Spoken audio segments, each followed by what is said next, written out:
শেখ হাসিনা শেষ মুহূর্তে যে ভাষণ দিতে চেয়েছিলেন, শুনুন সেই ভাষণের কথা। সৌজন্যে সোশ্যাল মিডিয়া। আমি পদত্যাগ করেছি, শুধুমাত্র লাশের মিছিল যেন দেখতে না হয়। তোমাদের লাশের ওপর দিয়ে ক্ষমতায় যেতে চেয়েছিল ওরা, আমি হতে দিইনি, ক্ষমতা দিয়ে এসেছি। ক্ষমতায় আমি থাকতে পারতাম যদি সেন্ট মার্টিন আর বঙ্গোপসাগর আমেরিকার কাছে ছেড়ে দিতাম। অনুরোধ রইল, তোমরা ব্যবহার হইও না। আমি বলে এসেছি, আমার সোনার সন্তানদের যারা লাশ করে ঘরে ফিরিয়েছে তাদের যেন বিচার করা হয়।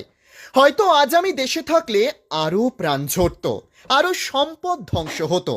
আমি নিজেকে সরিয়ে নিয়েছি, তোমাদের জয় দিয়ে এসেছি। তোমরা ছিলে আমার শক্তি, তোমরা আমাকে চাওনি। আমি নিজেই তখন চলে এসেছি, পদত্যাগ করেছি। আমার কর্মীরা যারা আছেন, কেউ মনোবল হারাবেন না। আওয়ামী লীগ বারবার উঠে দাঁড়িয়েছে, আপনারাই দাঁড় করিয়েছেন। আশাহত হবেন না, আমি শীঘ্রই ফিরব ইনশাল্লাহ। পরাজয় আমার হয়েছে, কিন্তু জয়টা আমার বাংলাদেশের মানুষের হয়েছে, যে মানুষের জন্য আমার বাবা, আমার পরিবার জীবন দিয়েছে। খবর পেয়েছি ইতিমধ্যে অনেক নেতা কর্মীকে হত্যা ও বাড়িঘরে ভাঙচুর, অগ্নিসংযোগ করেছে। আল্লাহ অবশ্যই আপনাদের সহায় হবেন। আমি আমার কোমলমতি শিক্ষার্থীদের আবারও বলতে চাই, আমি কখনোই তোমাদের রাজাকার বলিনি। আমার কথাটা বিকৃত করা হয়েছে।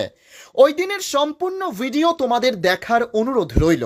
তোমাদের বিপদগ্রস্ত করে একদল তার সুবিধা নিয়েছে। তোমরা ঠিকই তা একদিন অনুধাবন করতে পারবে বলে আমার বিশ্বাস। ভালো থেকো আমার দেশের মানুষ, ভালো রেখো আমার সোনার বাংলাকে। জয় বাংলা, জয় বঙ্গবন্ধু।